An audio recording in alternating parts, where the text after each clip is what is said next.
അപകടത്തിൽ മരിച്ചെന്നു കരുതിയ യുവതിക്ക് രക്ഷകരായി എരുമപ്പെട്ടി സ്റ്റേഷനിലെ പോലീസുകാർ. എരുമപ്പെട്ടി സ്റ്റേഷനിലെ principal sub inspector U Mahesh, civil police ഓഫീസറും പോലീസ് ഡ്രൈവറുമായ പ്രജീഷ് എന്നിവരാണ് യുവതിയുടെ ജീവന്റെ രക്ഷകരായത്.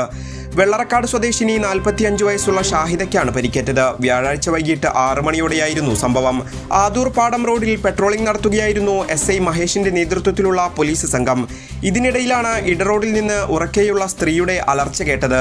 പോലീസ് സംഭവസ്ഥലത്ത് എത്തുമ്പോഴേക്കും സ്കൂട്ടറിൽ നിന്നും മറിഞ്ഞുവീണ യുവതി തലയിൽ നിന്ന് അമിതമായി രക്തം വാർന്ന് അബോധാവസ്ഥയിൽ റോഡിൽ കിടക്കുകയായിരുന്നു. സംഭവ സമയത്ത് സ്ഥലത്തെത്തിയവരെല്ലാം യുവതി മരിച്ചെന്നാണ് കരുതിയത്. മറ്റു വാഹനങ്ങളൊന്നും ലഭിക്കില്ലെന്ന് മനസ്സിലാക്കിയ പോലീസുകാർ ഒട്ടും മടിച്ചു നിൽക്കാതെ പോലീസ് സബ് ഇൻസ്പെക്ടർ മഹേഷും പോലീസ് വാഹനത്തിന്റെ ഡ്രൈവർ പ്രജീഷും നാട്ടുകാരും ചേർന്ന് പെട്ടെന്ന് യുവതിയെ പോലീസ് ജീപ്പിൽ കയറ്റി മിന്നൽ വേഗത്തിൽ കുന്നംകുളം മലങ്കര ആശുപത്രിയിൽ എത്തിക്കുകയായിരുന്നു.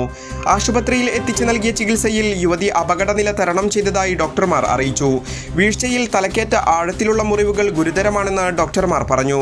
പോലീസിന്റെ സംയോജിത ഇടപെടലിനെ തുടർന്ന് യുവതിയുടെ ജീവൻ രക്ഷിച്ചതോടെ നാട്ടുകാരും സഹപ്രവർത്തകരും പോലീസുകാർക്ക് അഭിനന്ദനവുമായി എത്തി.